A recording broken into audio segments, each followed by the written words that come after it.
Our story kicks off in the beautiful and bustling Tongzhou City. Today, the streets were jam-packed, all because of a special announcement. Right in the city's heart, a notice was posted on a massive pillar announcing that Princess Li Qing He's wedding to Zhou Dian is tomorrow. The notice detailed how Qin Yue of the Qin clan had risked his life in the great wilderness, saving the Zhou family in the process. This act was hailed as a monumental service to the imperial court. However, the notice tragically added that Qin Yue is now in such a critical state that his survival is impossible, and therefore his engagement to the princess is being annulled. The crowd gathered there was stunned by this news. People began whispering among themselves, questioning how Li Qing He could marry someone else so soon. They wondered if she had already forgotten Qin Yue's sacrifice. It brought back memories of that fateful time when two great warriors of the Qin family were slain in the forest. And Qin Yue, once the greatest genius and swordsman in all of Tongzhou, was left crippled in a single night. Some in the crowd expressed their disbelief, pointing out that it hasn't even been a month yet the princess is already preparing to marry. In response, others explained that the groom-to-be is Zhou Dian, the heir of an immortal family. They reasoned that no woman would turn down such a match, and the crowd began discussing how perfect the two of them were for each other. This public display was meant to showcase their benevolence, but the crowd had no clue about the disgusting game being played behind the scenes. What they perceived as a noble gesture was nothing but a sham. Now the scene shifts to the Qin family mansion. Inside an inner room of the mansion, Qin Yue lay on his bed, half dead. The battle in the wilderness had completely shattered him. Suddenly, two people entered his room with malicious intent. It was Zhou Dian and Li Qing He. The moment he entered, Zhou Dian began to mock Qin Yue's condition. He started rubbing salt in the wound, tauntingly reminding Qin Yue how he was once the pride of the city. He recounted how at the age of 3, Qin Yue had already achieved the perfect cultivation route. At 9, he reached the post-Haotian realm, and by 18, he was on the verge of the spiritual realm. As he said this, Zhou Dian suddenly grabbed Qin Yue by the throat. Looking deep into Qin Yue's eyes, he gloated, making him realize that his meridians were shattered. His mind was barely functioning. He was now just a living corpse. Meanwhile, Zhou Dian had become the hero who supposedly ventured into the forest alone and saved everyone. With a devilish grin, he added that he would now be marrying Qin Yue's fiancée. Man, this guy's just asking for a beatdown. This rat couldn't do a thing when our hero was at full power, but now he's acting all tough. I guess this is what they call an opportunist. Then Li Qing He finally broke her silence, revealing her true colors. She proudly declared that royal blood flows through her veins and that she was born to rule the world. She spat that the Qin family were nothing more than lapdogs to the royal family, and her father had been forced into the engagement. She screamed that they were no better than pets, and a cripple like Qin Yue was never worthy of a grand princess like her, and he never will be. Then she revealed a devastating secret. She told him that the deaths of his relatives Qin Zhen and Qin Hang were no accident. It was their doing. They were the ones who had crippled him in a single night, Li Qing. He then draped herself over Zhou Dian, placing his hand on her chest and declaring that they were the perfect couple. A strong man and a beautiful woman. Zhou Dian looked at her with hungry eyes, saying that even though the wedding was tomorrow, he would make her completely happy tonight. Then the two of them left the helpless Qin Yue laughing loudly as they went. Wow, this lady has absolutely no shame. Wiped out his entire family while pretending to love him. Seriously, you wouldn't wish an ex like that on your worst enemy. You guys be careful out there too. As soon as they left, something strange happened in the room. A golden light began to emanate from Qin Yue's broken body. It flared to life, and in the dark corners of his mind, a demonic voice echoed, asking him if he wanted to live. Before his very eyes, dazzling rays of light enveloped him. The roars of ferocious beasts from the wilderness echoed in his mind. An ancient scroll materialized in the air, opening to reveal the imprisoned power of 108 divine beasts. That power now began to surge into Qin Yue. Once again, the voice returned, challenging Qin Yue to show the patience and passion of the true Qin Yue. And just like that, folks, the game is about to change. It's only when a man loses everything that he finds his true power. The real fun is about to start. Hey villains, you better pack your bags. Following the voices echoing in his mind, Qin Yue's eyes suddenly shot open. He scrambled to sit up in bed. The first thing he did was throw off the blanket to check his body. When he saw his own healthy hands, he began to tremble uncontrollably. The only thought racing through his mind was, what is all this? Am I really back? As the realization hit him, he clutched his head. A wave of grief for his father and grandfather washed over him. A deep gnawing regret ate at him from the inside. If fate was going to send him back, why not a little sooner? If only he had returned just a bit earlier, his father and grandfather would still be alive. A flame of rage born from this regret ignited within him. He stood up, his entire body glowing as hatred for Zhou Dian and Li Qing He boiled in his heart. He began to remember his past life, how that wretched couple had worked together to frame the Qin family. They murdered his father, and grandfather left him a cripple, and after all that, they shamelessly celebrated their wedding. This celebration was just a desperate attempt to salvage the last scraps of the Qin family's dignity, a dignity that might as well be buried 6 feet under. Qin Yue recalled waking up at this exact moment in his past life, unable to handle the shock. In a blind rage, he had stormed their wedding, marching right up to the ceremonial pavilion. But there that dog, Zhou Dian, publicly humiliated him, beating him, and trampling him underfoot in front of everyone, making a complete spectacle out of him. Afterward, bleeding and broken, Qin Yue was left for dead, tossed into the great wilderness where he writhed in agony. He had lost all hope of survival. But then Li Qing, his younger sister, found and saved him. She tirelessly nursed him day and night, pulling him back from the brink of death. 10 years later, Qin Yue discovered a great power within the wilderness and finally awakened his abilities. But fate had a cruel twist in store. King He found them there as well, and in an act of retribution, he captured Li Qing He. She was tortured to death with unspeakable brutality. What did that poor girl do to deserve that? All she did was help someone in need. Villains like them deserve a special place in hell. Wounded and broken-hearted, Qin Yue swore that he would avenge Li Qing He and her family. Once he became a supreme being, he set out to hunt down the two who had wronged him. By that time, however, King He had become the ruler of the entire realm, and Zhou Dian was the leader of the immortal clan. In the end, Qin Yue himself was obliterated in the Battle of the Great Wilderness. But now, in this new life, Qin Yue swore to himself that he would repay his blood debt with their blood. He possessed a treasure from the Great Wilderness, the Wilderness Haven Scripture, and this was no ordinary tome. It contained 108 ancient demonic beasts and 72 divine beasts. Using his divine power, Qin Yue opened the scripture in midair. He chose an ancient divine beast with the body of a dragon and the head of a wolf, a dragon's body and a wolf's head. That's one next-level beast. Now Zhou Dian is totally screwed. It's time to tear it all down. He opened his eyes and shouted, "Arise, Gyrus." In the blink of an eye, the shadow of Gyrus materialized. The moment it appeared, a terrifying killing aura filled the air, and the beast bowed its head respectfully to its master Qin Yue. A sacred flame began to emanate from his body. Jairus' power began to transform Qin Yue's body from the inside out. His bones and meridians grew so strong that he successfully broke through to the divine communication realm. Now the real fun begins. The guy they all wrote off as trash is making a comeback, and he will be their doom. As he was contemplating this, he heard the sound of footsteps approaching. Qin Yue was both startled and enraged. He looked back. An old man stood there, the panic in his eyes plain to see. Upon entering, he asked, "Qin Yue, are you finally awake?" With difficulty, Qin Yue pushed himself up from the bed and sat on the edge. He gritted his teeth and glared at the old man. This old man was none other than Qin Shan, an elder of the Qin family. Qin Yue knew exactly who he was. This was the same man who had betrayed his father. He used to call him brother, Qinchas, but behind his back he conspired with King He. This very traitor was the one who first sent him to the great wilderness. Then he became Zhou Dian's lapdog and led the entire Qin family to ruin. Folks with relatives like these who needs enemies. The traitor, Qin Shan, stood in the room scrutinizing him carefully. He breathed an inward sigh of relief, thinking, thankfully the boy's meridians are completely withered. He's utterly useless now. Qin Yue just sat there, his eyes fixed on the old dog, watching his little performance. Then Qin Shan bared his crooked teeth and began to laugh loudly. He mocked Qin Yue, scoffing at how yesterday he was a great prodigy on a divine pedestal, and today he was nothing but useless trash. He taunted him, asking, "How does it feel to fall so far? It must be terrible, right?" Qin Yue glared daggers at him. He stared at the man, thinking to himself, "A dog will always be a dog." He wanted to make Qin Shan understand that a dog won't hesitate to switch masters. Qin Yue cut him off, saying that even if he was weak now, this old traitor had no right to humiliate him. Hearing this, Qin Shan flew into a rage. He waved his hands dismissively and shouted at Qin Yue to shut his mouth. He spat that he had served the family with complete loyalty. But what did he get in return? He then placed all the blame squarely on Qin Yue. He claimed it was all Qin Yue's fault that the others were killed. Then he proudly declared that from now on, the Qin family belonged to him, Qin Shan. At that, Qin Yue slowly rose to his feet. Years of pent-up anger and hatred were clearly etched on his face.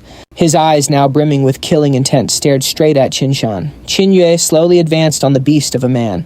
His entire being radiated a fearsome aura, a clear sign that someone's death was imminent. Meanwhile, old man Qinshan was still running his mouth, cursing Qin Yue and insisting it was all his fault. With his eyes and mouth wide, he barked that today he would personally send Qin Yue to hell. He even confessed, saying, "After you're dead, you can tell Qin Heng that the one who killed him was none other than me, Qinshan." But before he could utter another word, Qin Yue's hand shot out and clamped around the wretched man's throat. Qinshan's face looked like a crowing rooster that had suddenly been snatched by the neck. Showing no mercy, Qin Yue slammed Qinshan into the ground with all his strength. Boom! It was a satisfyingly brutal takedown.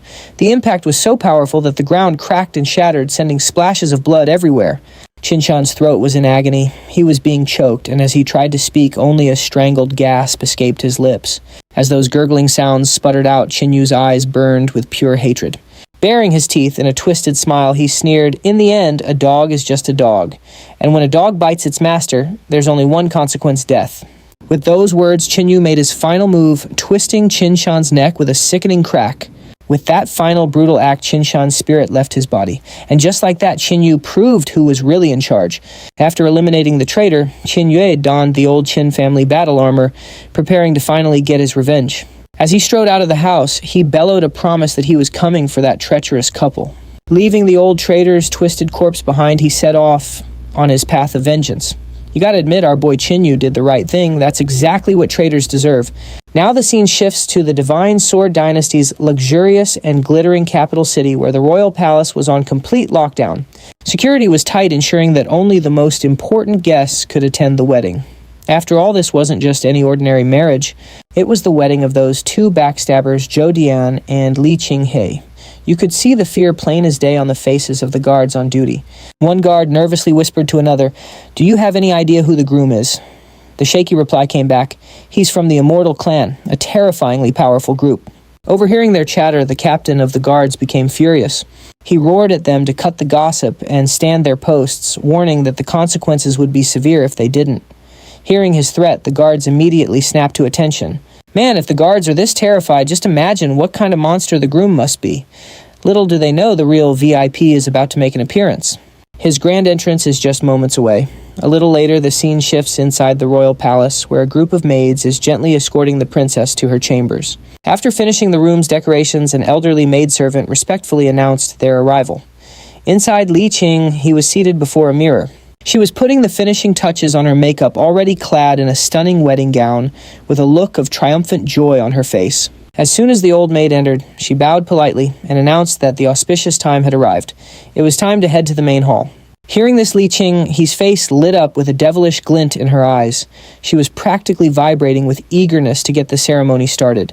Outside the wedding procession, music began. The bride Li Qing He and the groom Zhou Dian started their slow walk forward. The couple approached the old emperor of the Divine Sword Dynasty, Li Qing He, and knelt before him to pay their respects. Seated upon his golden throne, Emperor Li Qian, he looked at Zhou Dian and announced that he was now entrusting his daughter, Li Qing He, to him. With great respect, Zhou Dian bowed his head. He then took Li Qing. His hand looked deeply into her eyes and lovingly promised that he would never betray her as long as he lived. But before he could even finish his pack of lies, the entire atmosphere suddenly shifted. A sharp spear carried on a sudden powerful gust of wind came hurtling from out of nowhere. With a deafening boom, the massive city gate shattered and collapsed as if it were made of paper. The guards stationed there were sent flying backwards screaming as the sheer force of the blast overwhelmed them. Seeing his grand celebration so violently interrupted, the old Emperor Li Qian, he was absolutely furious. He paled and roared, "Who has the audacity to disrupt this ceremony?" Li Qing. He, terrified by the explosion, frantically looked around, while Zhou Dian was already soaked in a cold sweat. His eyes darted about in panic as he shrieked, "Who's there?" You could hear a pin drop. "Looks like the party has officially started. The groom is shaking in his boots and the emperor is about to have a heart attack. Now that's what I call a grand entrance. Let the real show begin. Aren't you going to give our hero a proper welcome?" Piercing through the billowing dust, the spear appeared first, and right behind it, Qin Yue calmly strode out. He came to a stop directly in front of that miserable pair. As Qin Yue circled them, he was inwardly assessing his new power. He could feel it in his core, the power of the wilderness. Heaven's scripture was truly incredible. Even though he was only at the first level of the spiritual realm, his cultivation was already leagues beyond what it had been in his past life. He couldn't help but wonder just how terrifyingly strong he'd become once he fully unlocked this power. Across the hall, Zhou Dian's brow furrowed as he stared at Qin Yue. He was stunned, unable to get a read on Qin Yue's cultivation level. As for Li Qing He, she was completely drenched in a cold sweat. She couldn't believe her eyes. Staring at Qin Yue, she wondered how a man whose meridians had been completely destroyed, a total cripple, could possibly have returned. At the sight of this impossible scene, even the palace maids started to tremble in fear. Zhou Dian and Li Qing He could only watch frozen as Qin Yue approached them. The only words that escaped Zhou Dian's lips were, "This is impossible." Emperor Li Qing He also stared intently at Qin Yue, a quick calculation running through his mind. This Zhou Dian may be from the immortal clan, he thought, but he looks utterly useless at the moment. On the other hand, Qin Yue's aura is immense. He seems far more powerful than he ever was before. As this thought crossed his mind, Li Qing He's expression instantly shifted. Forcing a smile, he stroked his beard to calm his nerves and said, "Why, it's Qin Yue." He quickly fabricated an excuse, saying, "We didn't call for you today because we wanted you to stay home and rest from your injuries. But it seems your injuries were not so serious after all." But Qin Yue answered his sweet talk with the tip of his spear. As he aimed his weapon, Emperor Li Jian frowned. The emperor was clearly intimidated. Qin Yue challenged him, telling him to keep his laughable lies to himself.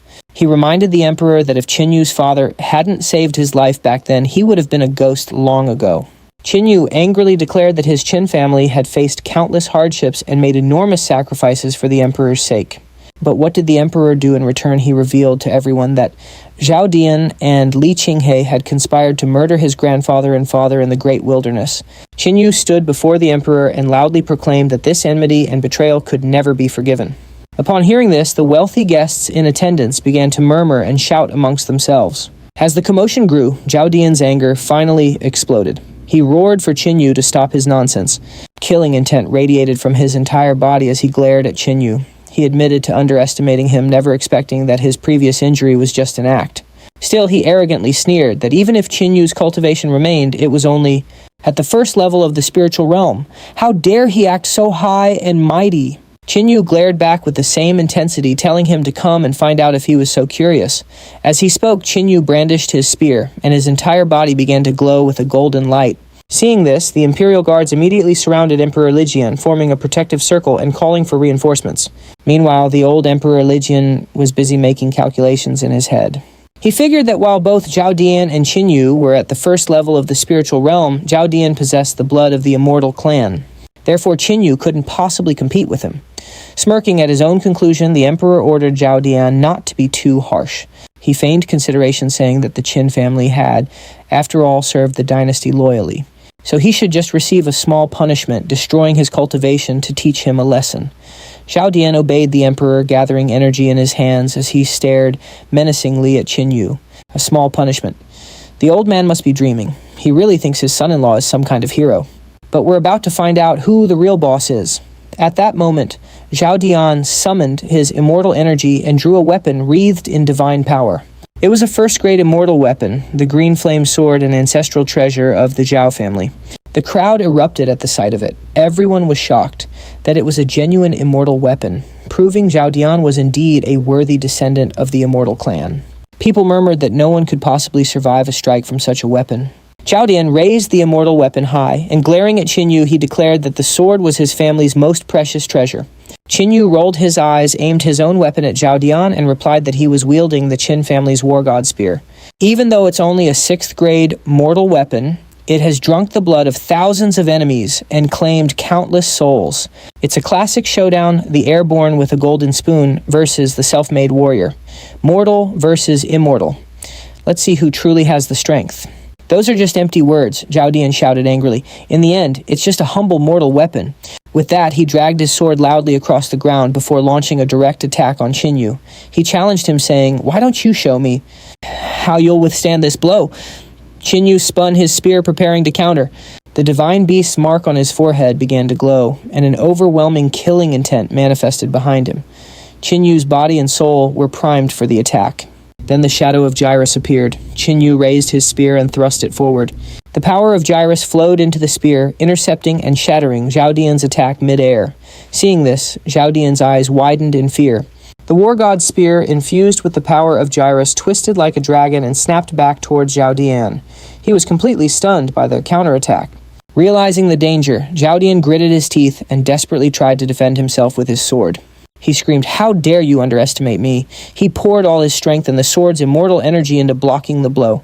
But in the next moment, his eyes widened in disbelief. He watched as cracks began to spiderweb across his immortal sword. He couldn't understand how a mere mortal weapon could possess such devastating power. With a loud bang, the immortal sword's energy dissipated. The moment the blade shattered, Qin Yue's war god's spear plunged straight into Zhou Dian's chest. Zhou Dian collapsed to the ground, writhing in pain as blood poured from his mouth. The crowd gasped in shock once again. No one could believe that Qin Yue had not only defeated a member of the Immortal Clan, but had also shattered his weapon in a single blow. Emperor Li Qing was also staring wide-eyed in shock. Princess Li Qing He fell deep into thought. How can Qin Yue be this powerful, she wondered. It seemed absolutely impossible. She raised her hand in panic and yelled for Zhou Dian to get up. She couldn't allow him to lose to Qin Yue. After the attack, Qin Yue calmly walked toward Zhou Dian and asked him, "And you call yourself a descendant of the Immortal Clan?" The injured Jadian, trembling in agony, could only clutch the spear piercing him and curse through the pain. Without a shred of mercy, Qin Yue gripped the spear and yanked it out.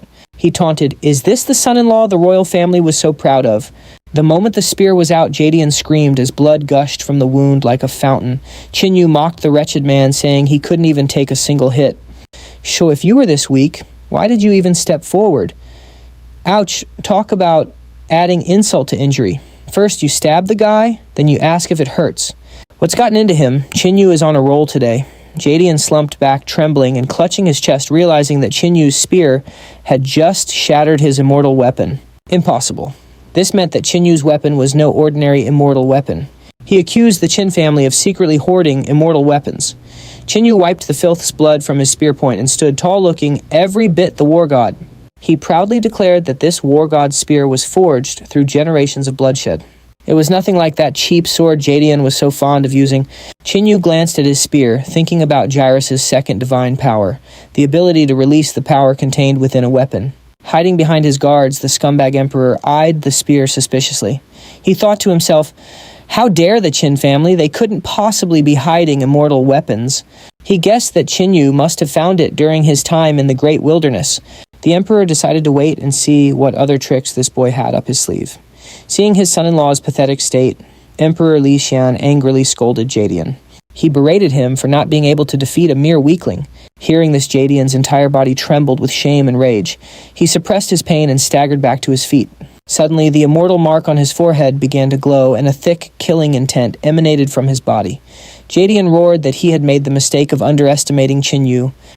"But don't you forget," he snarled, "I am still a descendant of the Immortal Clan." With that, he leaped into the air and lunged at Qin Yue. But before he could even complete his attack, he received a special delivery from Qin Yue. A powerful punch landed squarely on his face. The force was so immense that Jadian spun dozens of times in the air before crashing to the ground. Jadian hadn't even recovered from the shock of that punch when Qin Yue delivered another painful gift. "Shou, Qin Yue landed a powerful kick straight to Jadian's family jewels. The impact was so severe, it sounded like his equipment had been permanently decommissioned. Yep, he let out a piercing shriek, crying about his broken eggs. Seeing Jadian writhing in pain, Qin Yue glared at him, reminding him that he was the one who had harmed his grandfather and father. Qin Yue announced that today, this blood debt would be paid in blood. He gripped his war god's spear with both hands and with all his might prepared to send Jadian straight to hell. Seeing death staring him in the face, Jadian began to beg for his life. Just then, a shadowy figure emitting a golden light appeared with lightning speed. Qin Yue had just turned in shock as the newcomer struck his war god spear with a powerful golden-handed punch. Qin Yue immediately moved to defend. But the force of the sudden attack pushed the spear's edge past Qin Yue's defense, lightly grazing Jadian's arm. The very next moment, Jadian screamed in agony as his hand was cleanly severed, flying into the air. Hey, at least he saved his life even if he lost a hand. The newcomer scooped Jadian up and laid him aside. Qin Yue recognized the man Bai Wudi, the emperor's personal guard. He was a master at the second tier of the spiritual realm. Bai Wudi accused Qin Yue of attacking out of a desperate need to win. He took a step back to brace himself, and the next moment he laughed maniacally as he pounced on Qin Yue like a storm. Bai Wuti landed a fierce punch that sent Qin Yue flying high into the air. Suddenly, Bai Wuti appeared behind Qin Yue with a devilish smile, shouting that he was about to break. But just then, the divine beast mark on Qin Yue's forehead began to flash rapidly. The soul of Gyrus enveloped Qin Yue's body with its power. Seeing this, Bai Wuti was terrified and began to stammer. Qin Yue seized the opportunity and grabbed Bai Wuti's arm. After grabbing his arm, Qin Yue landed a direct kick on Bai Wuti's dantian and said, "Looks like you're the one who's going to break." Qin Yue's eyes burned with an ancient hatred. With a single attack, both of Bai Wuti's arms were torn from his body. They were severed and fell to the ground as blood gushed out like a river. Well, so much for the Golden Guard. Guess he wasn't so golden after all. In front of Qin Yue, they're all just cannon fodder. So, long Bai Wuti. After easily dispatching another enemy, Qin Yue landed calmly on the ground. He retrieved his war god spear from the dust and slowly began to walk towards Emperor Li Xian. He glared at the emperor and challenged him. "Now it's your turn." Emperor Li Xian's face turned red with rage as he screamed, "Qin Yue, you have crossed the line?" he roared. "It seems that living under the protection of your family has made you forget your place." Hearing this, Qin Yue paused for a moment, surprised at how stubborn the old man was. The emperor arrogantly declared that Qin Yue had made a grave mistake by underestimating the power of the royal family. "Looks like the final boss is about to step up. It's the emperor's turn now. Let's see what this old geezer can do." Just then, a team of royal guards leaped down from the rooftop, surrounding Qin Yue from all sides. All of them screamed in unison, demanding that Qin Yue accept his death. They were challenging him. Standing in the middle of them all, Qin Yue laughed and laughed. He addressed Emperor Li Xian, asking if this was the royal power he was so proud of. Qin Yue gathered his strength. Bathed in a golden light, he announced that the emperor had made a grave mistake in underestimating the strength of the Qin family. In the blink of an eye, Qin Yue broke their formation and with lightning speed slipped past the guards. Every single guard rushed forward to save the emperor, but it was too late. Emperor Li Xian couldn't believe his eyes. In an instant, Qin Yue was standing before him, his hand clamped tightly around the emperor's neck. Seeing this, Li Jian screamed in panic, calling out for his father. All the guards turned and stared in surprise. Now that's what you call speed. A terrified Emperor Li Xian warned Qin Yue to watch his step. He reminded him that he was surrounded by divine guards at the second level of the spiritual realm. So even if he killed the emperor, he wouldn't be able to get out of there alive, but Qin Yue's eyes only held the promise of death. He retorted sharply, telling the emperor that wasn't his problem to worry about. Qin Yue surveyed the divine guards and saw that the setup was exactly the same as in his previous life. Although the guards wore heavy dark iron armor and possessed great strength, they had one major weakness: their speed. With that thought, Qin Yue tightened his grip, causing the emperor to start suffocating. He was unable to speak and could only feel the pain, making choked, gasping noises. His eyes started to roll back as he just managed to sputter out Qin Yue's name. Baring his teeth, Qin Yue roared, "Die, you dog!" Just then, countless bolts of lightning struck from the sky, and the light of the celestial clan began to shine down on the court. Feeling the enormous pressure from above, Qin Yue looked up. A man was floating in the air. He told Qin Yue to stop saying he should show mercy and forgive others. Qin Yue was stunned to see him, immediately understanding that this man was at the peak of the spiritual realm. He was surprised, wondering why he'd never known about this hidden, super powerful person in his past life. The man had the immortal clan's mark on his forehead and divine wings on his back. This was Zhao Han, commander of the immortal clan. He began to preach a lesson on peace from his spot in the air. He said that the immortal clan and the royal clan have an ancient relationship, so Qin Yue had to spare the old emperor's life. Seeing his rescuer, Zhou Dian screamed and pleaded with his second uncle to kill Qin Yue. Emperor Li Xian, feeling his life was no longer in danger, regained his composure and began to laugh arrogantly. It seemed he thought Qin Yue couldn't harm him now. Qin Yue grew frustrated, knowing he couldn't compete with the immortal commander. Zhao Han then declared that the immortal clan always takes care of its people. Then he scolded Zhou Dian and finally instructed the emperor not to take revenge on Qin Yue. The timid emperor immediately agreed. Just then, the mark on Zhao Han's forehead flashed as he stared down at Qin Yue. Suddenly, Qin Yue realized his body was no longer under his control. The pressure from a 9th-level spiritual realm expert was so immense that his hands automatically began to loosen their grip on the emperor's neck. But Qin Yue didn't give up. He unleashed his divine power all at once, shouting that this much pressure wasn't enough to control him. A light fell from the sky, and Qin Yue's strength increased 10,000-fold. Qin Yue once again grabbed the emperor's neck. Zhao Han was also surprised, wondering how a first-level cultivator could possibly break through his pressure. Qin Yue was enveloped in a golden light, his eyes filled with killing intent. He said, "If an immortal being asks you to spare a life, then you should and the next moment, with a loud snap, he used his iron technique to twist Emperor Li Qian's neck. The emperor vomited blood and died. Li Qing screamed and the people panicked. Qin Yue has killed the king. Guards moved forward. Zhou Han was frightened and began to think that this boy must have found some incredible treasure in the great wilderness. Qin Yue flung the emperor's corpse toward Zhou Han, taunting him, "You wanted to save your king, right?" And that's a wrap, folks. The emperor thought his uncle would save him, but Qin Yue punched his ticket right in front of the guy. Talk about a system crash. Taking advantage of the opportunity, Qin Yue started to run, shouting back that he and Zhou Han would meet again in the future. But suddenly, a blast of blue energy collided with Qin Yue's body, transforming into a claw that slammed him to the ground. Zhou Han arrogantly asked if he really thought he could escape. Qin Yue tried to stand up, but the pressure was 10 times stronger than before. He instantly activated the mark on his forehead and summoned Jarius. A purple power erupted from his body. Qin Yue raised his god spear and launched countless attacks not at Zhou Han, but at the injured Zhou Dian. Seeing this, the poor prince started to panic. This forced Zhou Han to use his own strength to save Zhou Dian. He used a misspell to stop Qin Yue's attack.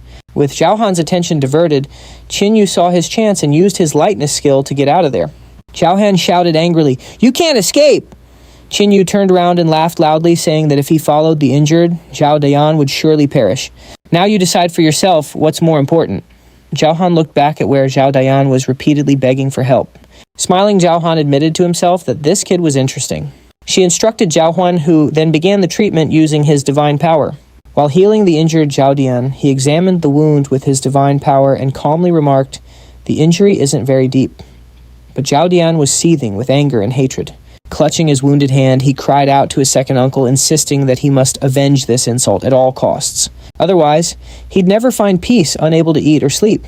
Zhou Han calmly reassured him not to worry, promising that his uncle would certainly get revenge for him. He then turned to face the crowd, a demonic glint in his eyes, as he privately mocked the Emperor's legion, thinking they were nothing but useless garbage. Elsewhere, Li Qing He was in a state of shock, having just witnessed Qin Yue kill her father. She was crying in a corner when Zhou Han coldly informed her that with her father now dead, she would have to serve her new master. Li Qing He wept but bowed her head in submission. Afterwards, Zhou Han floated into the air to address the people below. Looking down at the crowd, he announced, "People of the Divine Sword Dynasty, listen carefully. Your king is dead. Therefore, from now on, this dynasty is under the temporary control of the Immortal Clan." He then angrily ordered everyone to devote all their strength to capturing Qin Yue. He made it clear, "I want him alive, no matter what." The guards standing nearby were confused. They looked toward Li Qing He, stammering, "Princess." Li Qing He gritted her teeth in response. Hatred was boiling inside her. She looked up and commanded her guards, "All of you will obey the orders of the Immortal Clan's commander." Hearing this, a look of satisfaction spread across Zhou Huan's face. He smiled brightly and said, "Excellent. Just look how the tables have turned overnight. A princess becomes a slave and an entire dynasty becomes the property of the Immortal Clan. Now, that's what you call a total victory." By that time, Qin Yue had already reached the border of the Divine Sword Dynasty. As he fled, he knew that killing the emperor meant he was now in extreme danger. He would be facing deadly attacks from now on. But one question nagged him. Where should he go now? Suddenly it began to drizzle. This didn't happen in my previous life, he mused. Still, he considered assassinating the emperor a massive victory for the day. Reaching a cliff's edge, Qin Yue activated his movement skills, making a series of continuous leaps as he headed toward the forest. In the sky, the Divine Sword Dynasty had dispatched its divine eagles to spread the news across the land. The announcement declared that Qin Yue was an extremely cruel man from a fallen family, and a special assassination order had been issued for him. Whoever killed Qin Yue would be rewarded with 10,000 manors and an entire city. 10,000 manors? Bro, not even Zillow has that many listings. That kind of reward has a bigger budget than a summer blockbuster. Meanwhile, a horse-drawn carriage sped along the road below. It was moving at incredible speed. Inside this carriage, Qin Yue had found temporary shelter and was sitting quietly in the corner. His face was completely stoic. Across from him sat a young girl, Little Moon, who stared at him, feeling extremely uncomfortable. Qin Yue sat silently lost in deep thought. He was well aware that the Divine Sword Dynasty had issued a death warrant for him. He decided he would take refuge in the Tianhai Dynasty. Compared to them, the Divine Sword Dynasty is just a drop in the ocean, he thought. He thought of Zhou Dian and Li Qing He vowing to himself, "Just you wait, I'll be back to grind your bones into dust." Just then, the beautiful girl Little Moon turned to the old man beside her and asked, "Grandpa, why did we let this strange fugitive into our carriage?" She scrunched up her nose at Qin Yue's disheveled state, saying, "I mean, just look at him. Messy hair, a dirty face, and those devious-looking eyes. He can't be a good person." The old man chuckled and replied, "He may be a wandering cultivator, but he has a very strong physique. He could prove to be a good helper."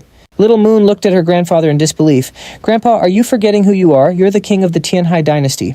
Who in their right mind would dare threaten us?" Hearing her words, Qin Yue's eyes widened in shock. He couldn't believe it. This old man was none other than Zhang Anping, the great hero who stood like a mountain against the onslaught of the demon race.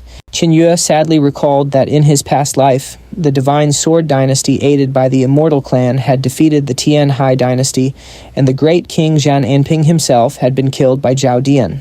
And now today he was sitting in that very same man's carriage. Fate works in mysterious ways. When Little Moon noticed Qin Yue staring blankly in her direction, she blushed even though he was just lost in his thoughts. When Qin Yue snapped out of it, he immediately turned his head away, his aloof attitude seeming to scream, "Yeah, I know I'm handsome, but you'll have to get in line." Seeing his arrogant behavior, Little Moon got irritated and clenched her fist, fuming internally that this guy was seriously getting on her nerves. Outside the speeding carriage, unknown shadowy figures were in pursuit, and a sense of death lingered in the air. King Zhang Anping's expression grew tense as his servant skillfully urged the horses onward.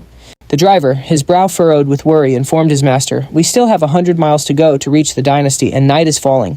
From inside, King Zhang Anping urged the coachman, "Hurry up, we must reach the Tianhai dynasty on time." Shh.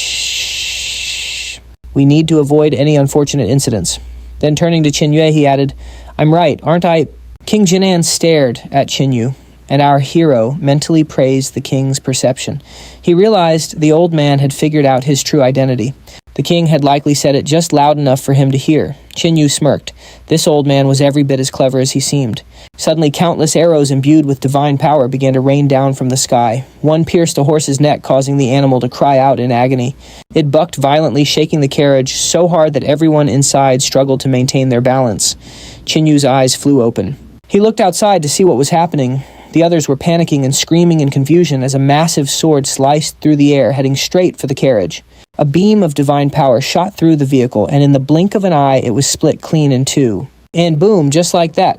Talk about out of the frying pan and into the fire. Now, who's this powerhouse with the giant sword? It's really not King Jinin's day today. The massive blade swung back and disappeared into a cloud of settling dust, and from within the mist, a woman's voice emerged. She was holding a large sword, and a cold, terrifying aura radiated from her body. "King Jinan Tia," she said, "I have received orders to take your head." Narrowing his eyes, the king recognized the insignia on her armor. Qin Yue also recognized it with a start. This was the death sect, the Tianhai dynasty's most dangerous squad of assassins. The woman planted her sword in the ground, stroking the blade as she spoke. You should accept your death quietly." King Jinan stroked his beard and let out a laugh. "Your death sect is making a huge mistake if you think this old man is some pushover." Anger was now clearly visible in his eyes. The king's retainers summoned their fairy energy and prepared to fight. The king taunted the assassin, asking if she really had the nerve to fight them all by herself. The death sect assassin calmly replied, "I am definitely not alone." At that exact moment, a brilliant light flared into existence directly above the king's head. It shot towards them with incredible speed. As soon as Qin Yue saw it, his eyes widened in shock, and he cried out a warning. "King, be careful!" Without a moment's hesitation, Qin Yue raised his hands and summoned his war god spear. Gripping the spear tightly, he leaped into the air to intercept the deadly arrow before it could reach King Jinan. The king stared at Qin Yue in utter disbelief. He was stunned by the young man's power. In midair, Qin Yue gritted his teeth, struggling with all his might to stop the sun god arrow. Finally, with a powerful twisting motion, Qin Yue sliced the arrow in half. After breaking the arrow, Qin Yue landed right in front of King Jinan's guards. He brandished his spear and deflected the remaining volley of arrows still in the air. However, the force behind the projectiles was so great that he was knocked back several feet.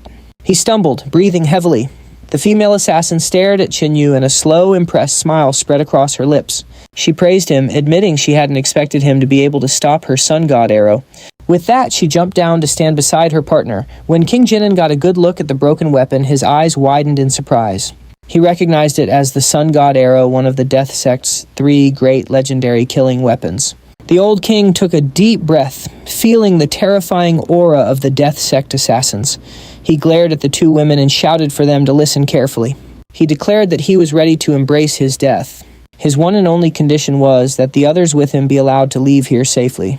Hearing this, his attendants grew frantic. One of them cried out in protest. The lead assassin simply swung her greatsword to point it at King Jinan, stating that she would fulfill his last wish. By doing so, they would save a lot of time.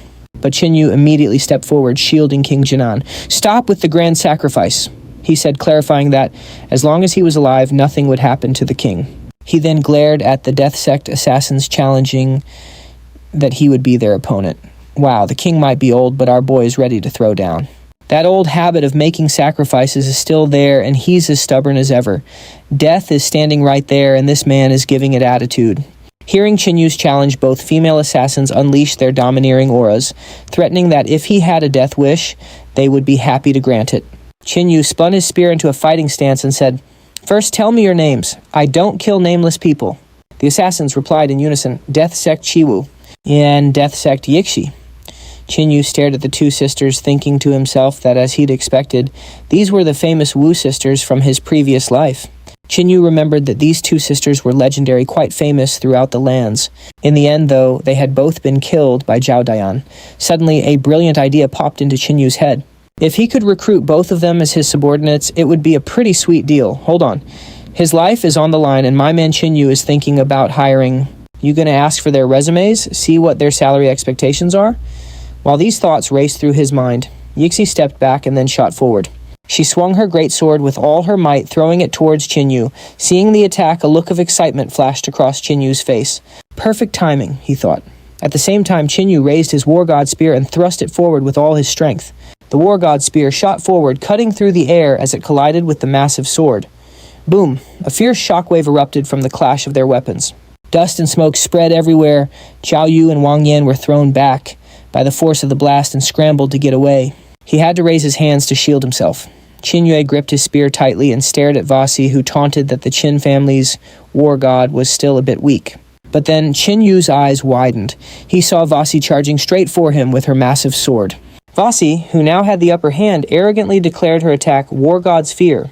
Meanwhile, the other sister Yue knocked another arrow to her sun god bow and aimed it straight at Qin Yue. She laughed, saying that if Qin Yue could withstand even 30% of the arrow's power, he should consider himself lucky. Yue then fired, aiming squarely for Qin Yue's chest, and declared that this arrow would surely take his life. One with a sword, the other with an arrow. Looks like they're trying to make a Qin Yue sandwich today.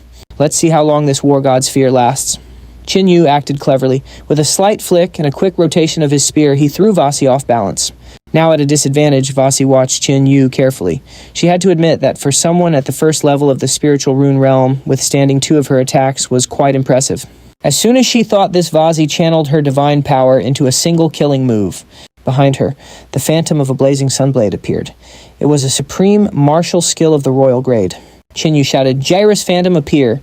Instantly, the spirit of Jairus materialized and let out a mighty roar that shook the very heavens. The Jairus Phantom spread its wings and easily blocked Vasi's blazing sunblade. The sound of the collision echoed everywhere. Qin Yue realized it took a tremendous amount of energy to stop that attack. He gritted his teeth and endured the strain. Just then, cracks began to appear on the Jairus Phantom. In no time, it shattered back into spiritual energy. The shockwave sent Qin Yue flying backward. Qin Yue was thrown a great distance, scraping along the ground before he could stop himself. Getting back up, he glared at Vasi and thought to himself, "I summoned Jairus, but I'm only at the first level while Vasi is at the second. I don't have a martial skill powerful enough to compete with that. This is really difficult." But the next moment, Qin Yue stood up and started laughing loudly. "Haha, there's a problem with your martial skill," he declared. Vasi, radiating a dominating aura, slowly advanced. She told him to stop bluffing. Qin Yue took his stance with the spear and said, "Your martial skill is incomplete. It should be capable of unleashing the full power of a mystic grade skill. But in your hands, it's only reached the peak of the royal grade." Angered, Vasi hurled countless phantom blades of energy toward Qin Yue. Qin Yue calmly closed his eyes. He began to sense the attacks, easily dodging each blade of energy one by one. In that same moment, Qin Yue gripped his war god spear tightly and aimed its tip at Vasi. In a single stroke, he knocked the great sword from Vasi's hand. Having easily overpowered her, Qin Yue placed the tip of his spear at her throat. He had her. If he wanted to, he could end it all in an instant. Vasi was utterly shocked, her eyes wide with disbelief. Qin Yue felt a sense of relief, knowing he now had the advantage. He remembered Vasi's taunts. He reminded her that he had already pointed out her martial art was flawed and full of openings. Standing far away, Yue immediately nocked an arrow and aimed it directly at Qin Yue. She yelled angrily at Qin Yue, telling him to let her sister go immediately. Qin Yue glared sternly at Yue before looking back at Vasi. He offered to help her improve her technique. "But I have one condition," he added. Vasi, however, angrily shouted that she didn't need his help. She turned to her sister and told Yue not to worry about her, but to complete their mission and kill everyone quickly. But Yue was extremely worried about her sister. Her hand trembled on the bow. She didn't dare shoot the arrow. You can just feel the fear in her eyes. The sword-wielding sister has a spear at her neck, and the archer sister's hand is shaking. This is what you call total domination. Qin Yue continued to observe the two sisters. He thought to himself, the bond between these two is very deep. Standing behind them, the guards Zhou Dian and Zhanqing were stunned by the scene. The old king assessed the young man from the Qin family in his mind, believing the boy was indeed dangerous. The old king was relieved. He had bet on the right horse. Qin Yue pushed his spear a little further. The tip was now a few centimeters deep in Vasi's throat, causing her a slight bit of pain. Seeing this, Yue finally made a decision. She slowly lowered her weapon, put it away, and knelt. She pleaded with Qin Yue to spare her sister's life. "I'm ready to die in her place," she offered. Qin Yue closed his eyes, falling into deep thought. The situation he wanted had now been created. He slowly pulled back his war god spear and said gravely, "The people from the death sect are extremely cruel and immoral. Even though they may have raised you to, everything you've done for them has been against your will." Vasi pressed a hand to the wound on her neck and stared at Qin Yue, asking how he knew all this. Qin Yue said it was obvious. Not only that, but he also knew that the leader of the death sect had been interfering in their personal matters for a long time. Qin Yue continued to expose the death sect. He revealed that the families the two sisters had killed before were all secretly being controlled by the death sect itself. They had even been turned into puppets. Wu Yu angrily jumped to her feet, denying it and calling it a lie. Qin Yue simply looked at her and said, "It's true. Or you can go check for yourself." Qin Yue thought to himself that the leaders of the death sect likely knew nothing about these two sisters' side activities. His words were sure to plant a seed of doubt in their minds, and sooner or later, the two sisters would fall right into his hands. Qin Yue continued saying he was offering them a way out, leave the death sect and join him. Wu Yu said in surprise, "You've got a lot of nerve. Do you have any idea how powerful the death sect really is? If they were to leave the death sect, there would only be one path left for them, and that is death." Qin Yue pulled back his spear and turned to leave. Without looking back, he said, "Don't be hasty. I'm giving you time to think. When you have your answer, you know where to find me." After all, he was the eldest son of the Qin He dynasty. He would be waiting for them here. Wu Yue watched Qin Yue's back as he left, realizing he'd had the chance to kill them, but was simply walking away. If the two sisters had attacked together, Qin Yue wouldn't have been able to stop them. Qin Yue kept walking, then glanced back coldly and said loudly, "Then come and try me." With that, he was lost in thought as he departed. She was now beginning to suspect both the death sect and Qin Yue, but Wu Yue still wasn't ready to give up. She watched Qin Yue leave angrily and shouted that the sisters never owe anyone a thing. "Even though you're letting us go this time, the next time we meet, I'll definitely kill you." Then she pointed her finger at the Xuanan king, threatening him. "Don't think you can relax just because you're in the Tianhai kingdom. The death sect has 100 ways to kill you." After saying this, the two sisters used their lightness skill and vanished. Talk about attitude. "Come and try me. I don't even have that much confidence walking into an exam and telling the professor, 'Go ahead, try and fail me.'" The Zhenin king took a deep breath, and the tense atmosphere finally calmed as everyone let out a sigh of relief. Xiao Yue's face was flushed with shame. She was fuming. Lowering her gaze, she slowly thanked Qin Yue. In response, a mischievous smile spread across Qin Yue's face. He leaned forward slightly and teased Xiao Yue to hear a thank you from the Xuanan king's granddaughter. Wow. My ancestors for the past 8 generations must have done something right. But the next moment he turned to the Zhenin king and fired off a powerful question. "King Zhenin, how about letting me marry your granddaughter?" Upon hearing this, Xiao Yue was so flustered she could barely speak. What are you trying to say?" The old king stroked his beard, his eyes sparkling. He praised Qin Yue profusely, calling him a genius of the younger generation. The king then raised a finger, smiling, as he hinted at a secret. As far as background is concerned, Qin Yue is more than worthy of this match. Xiao Yue was confused at first. What background? The Divine Sword Kingdom. The Qin family. But then a light bulb went off in her head. She shrieked in shock, You're the Qin Yue from the wanted posters. And just like that, the secret was out. So he's not some romantic hero, but a wanted criminal. Her reaction was priceless. As soon as she found out the truth, she whirled around to face her grandfather. You knew about this the whole time. The Zhenin king couldn't stop laughing. He jokingly pushed his granddaughter forward. If young Qin Yue is truly interested, I'm ready to serve as the witness right now. Xiao Yue was overcome with embarrassment. She was utterly speechless. Just then Qin Yue laughed, patted his own head, and ended the conversation right there. Ahem, let's just drop it. I was just kidding. Hearing this, Xiao Yue was surprised. Along with her anger, there was a small corner of her heart that felt a little disappointed. Qin Yue moved on without another word, leaving Xiao Yue clenching her fists in anger. His words had struck a nerve. A storm of questions raged in her mind. How dare that boy play with her emotions like that? Didn't she deserve better? After a while, the convoy reached the Yanhe kingdom. Guards lined both sides of the road, patrolling strictly. As soon as the Zhenin king stepped inside the capital gates, a wave of excitement spread through the crowd. Cheers erupted all around. Look, the Zhenin king has returned. Xiao Yue walked beside the king, and the crowd roared upon seeing her. Hey, look, Princess Moonflower is here too. Get ready for the hero's grand entrance to the sound of public applause. Now Qin Yue's real journey in the Tianhe kingdom will begin. Just then, Huang Fei pushed through the crowd. He hurried over to the Zhenin king and welcomed him politely, saying, Your Highness, you've finally returned. My father has been missing you terribly. The old Zhenin king stroked his beard and agreed with a smile. Indeed, it has been far too long since I've seen your father. Then Huang Fei turned to Xiao Yue and said with an air of possession, I've missed you a lot, Xiao Yue. Xiao Yue's face turned to stone. She told Huang Fei clearly to stay away, as they had never been that close. Huang Fei stared at Xiao Yue, reminding her that they were childhood friends whose engagement was arranged before they were even born. So don't say such things. Seizing the opportunity, Qin Yue reached out and pulled Xiao Yue closer to him. While calling out to Huang Fei, he taunted him that his fiancée wasn't bad-looking and was quite talented. It looked like Xiao Yue was feeling embarrassed and angry.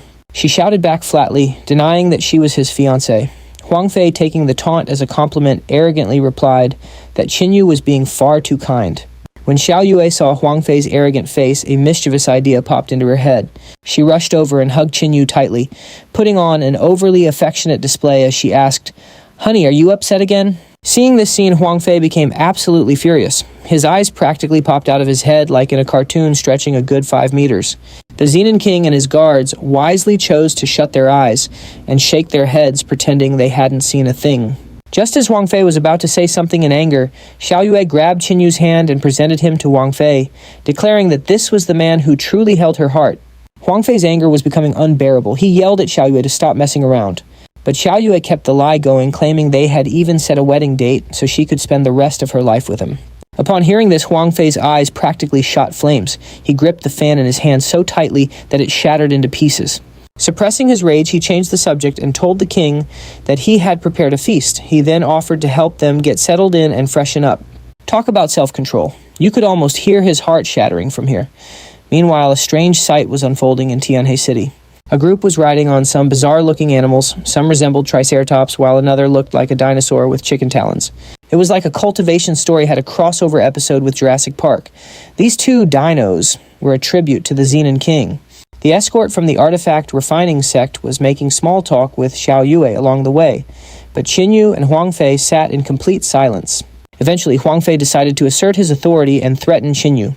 He gently warned him that Xiao Yue was his woman. He gave Qin Yue one night, telling him that if he was still around by morning, he would be skinned alive. Qin Yue, smiling, turned to Huang Fei and said calmly, "And why would I leave now?" He looked Huang Fei right in the eyes with a devilish smile and said, "Just wait until I marry Xiao Yue. We'll have a boy and a girl. After that, maybe we'll think about leaving." Oof, that's not just rubbing salt in the wound, that's pouring acid on it.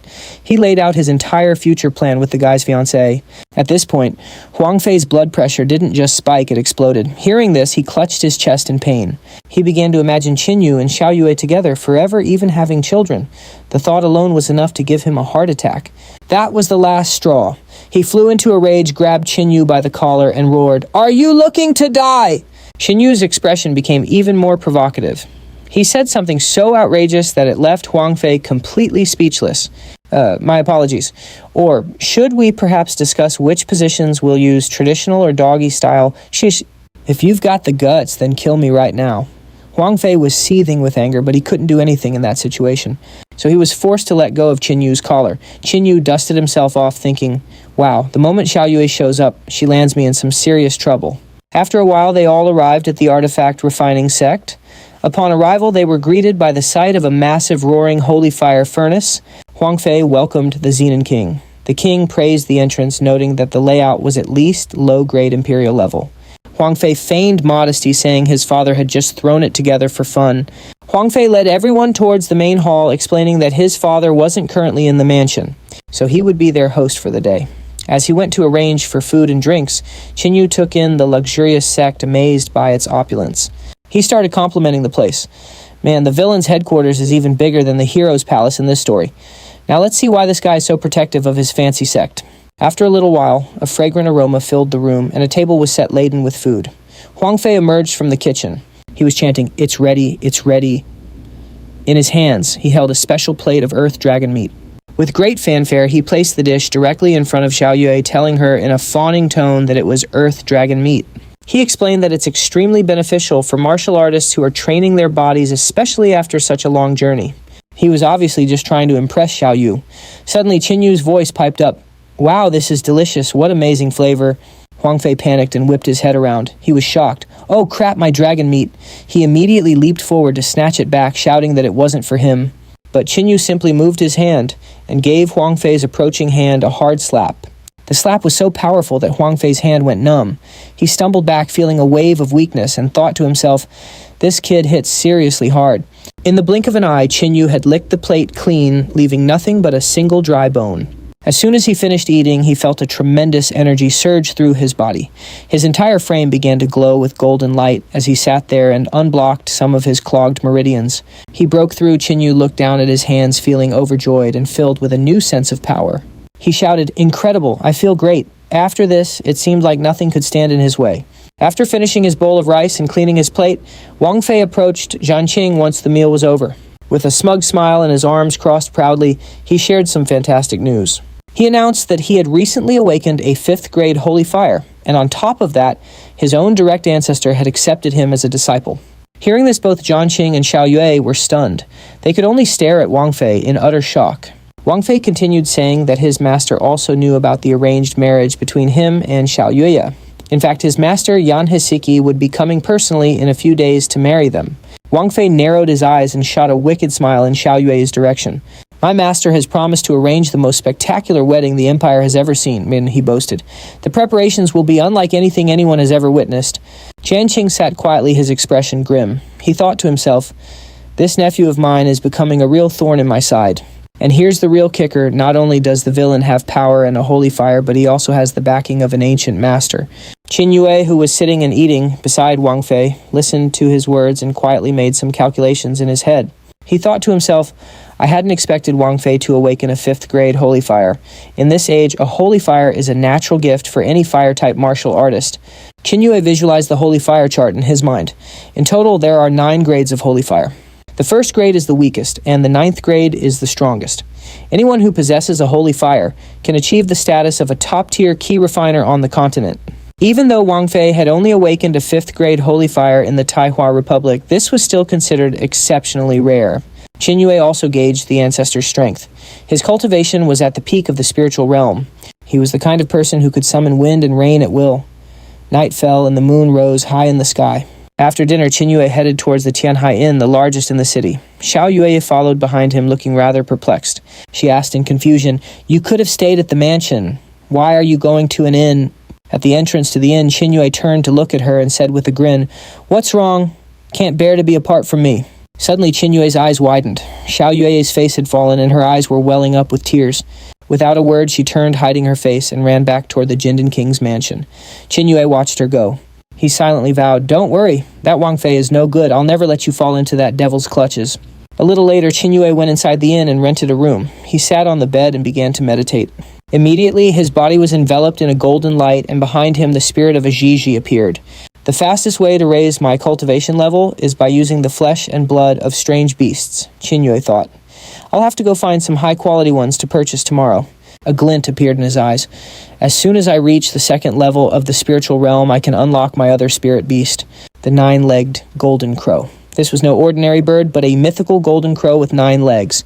It was a creature that controlled the heavenly and earthly strange fires. Qin Yue chuckled to himself.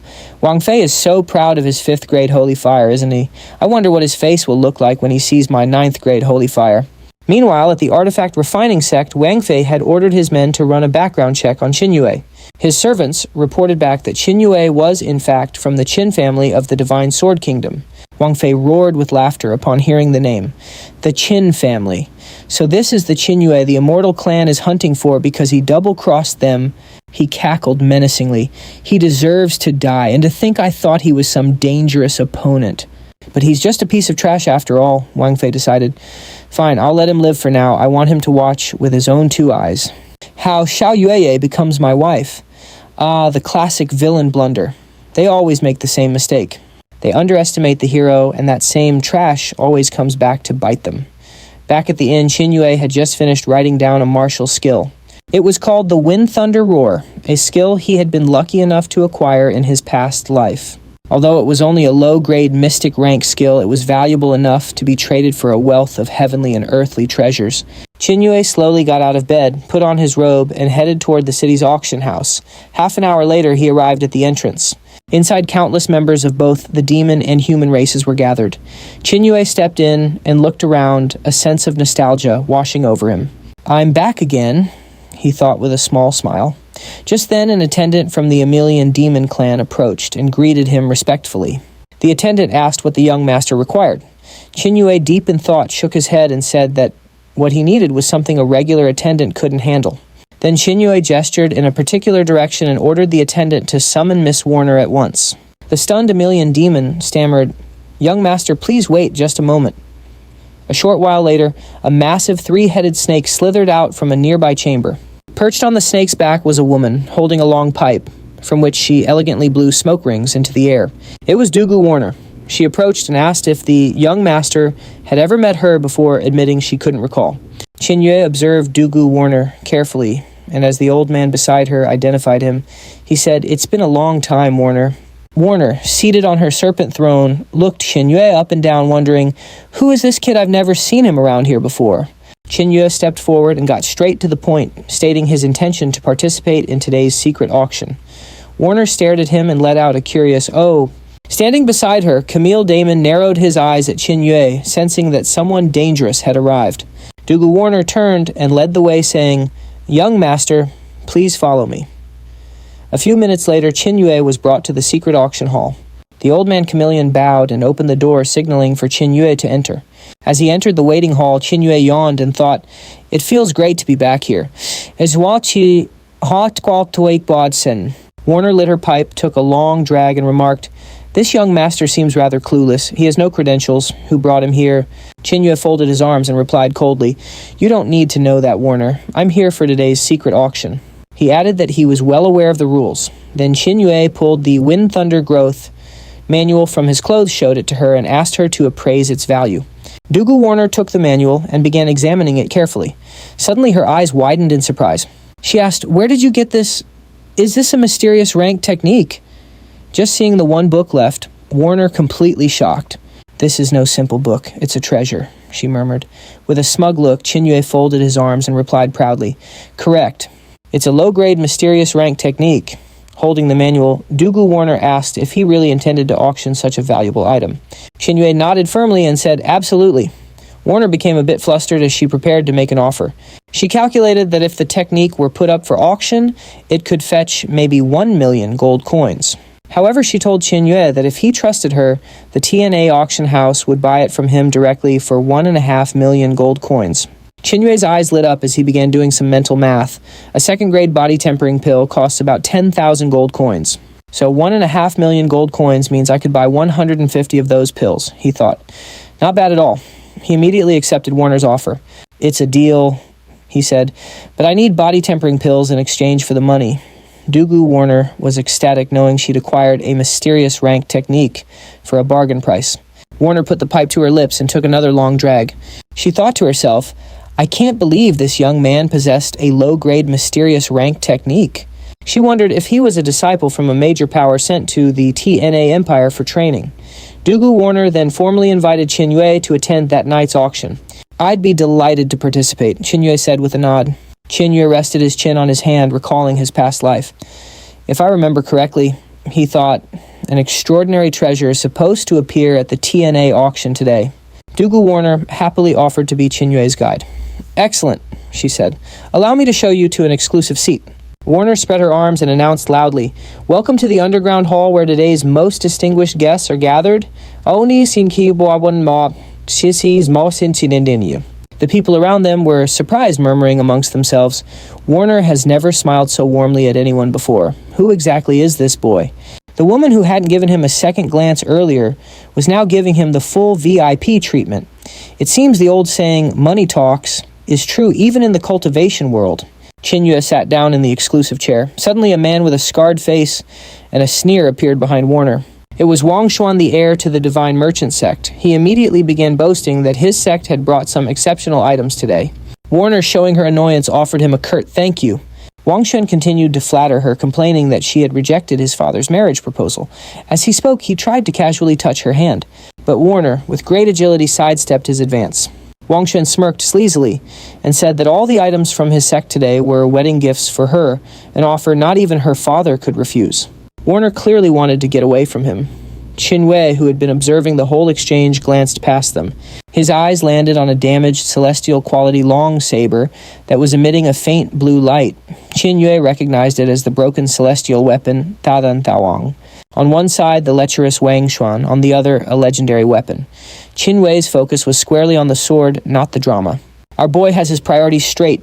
Just then, Wang Xuan noticed Qin Yue sitting in the seat opposite him. He immediately slammed his hand on Qin Yue's shoulder and yelled, "That's my seat, get out of there!" Dugu Warner stepped between them and stopped. Wang Xuan explaining that Qin Yue was her honored guest. Wang Xuan was furious, shouting that the seat had always been his. Qin Yue challenged him, "This seat is mine now. If you've got the guts, come and take it."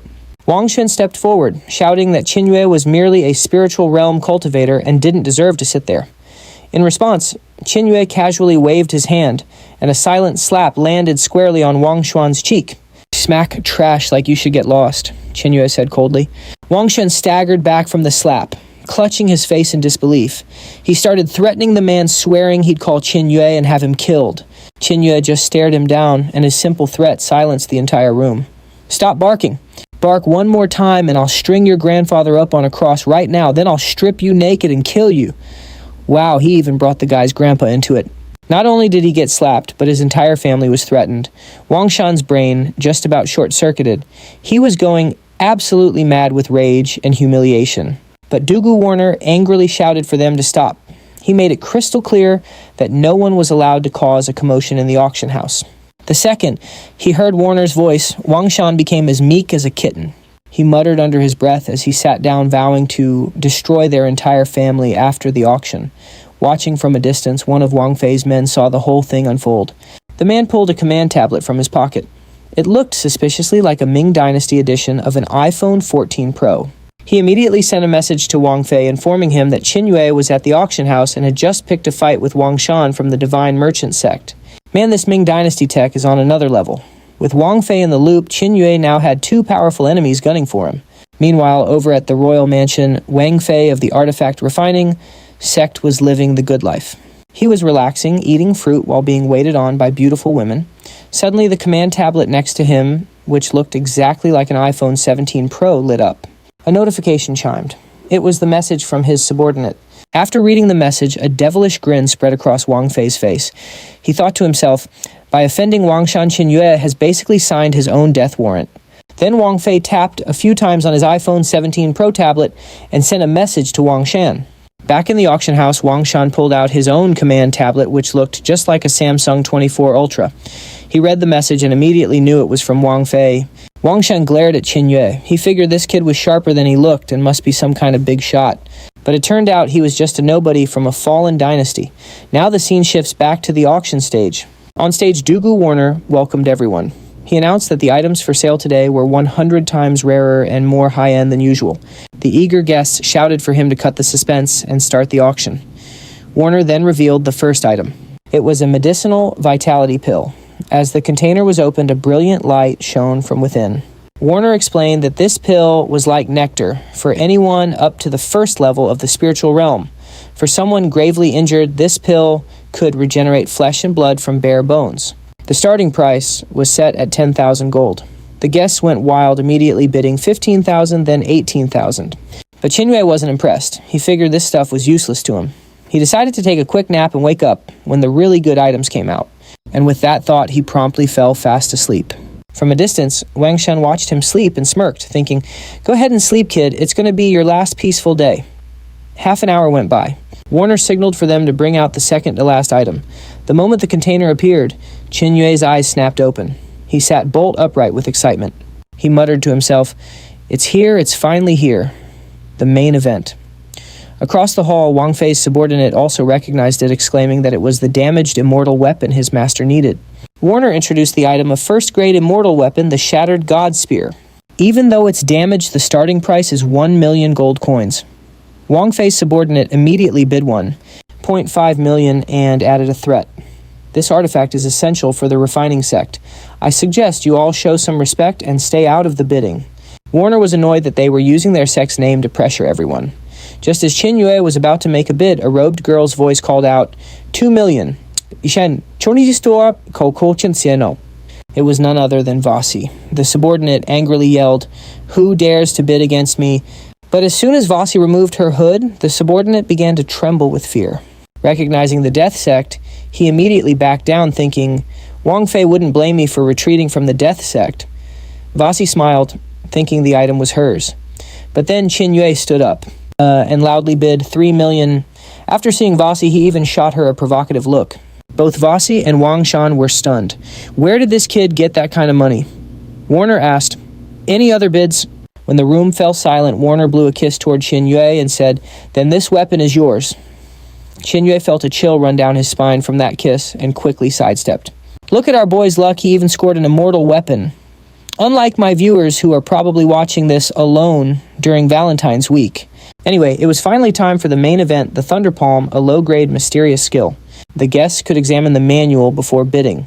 With a starting price of 5 million gold, people began bidding as if their lives depended on it. The bidding quickly shot past 6 million to 7 million. Then Wang Shan roared with all his might, 10 million. But Wang Fei's subordinate immediately cut him off.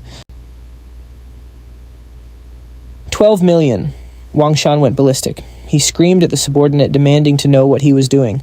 But the subordinate calmly replied in a low voice that he had orders to acquire this skill at any cost.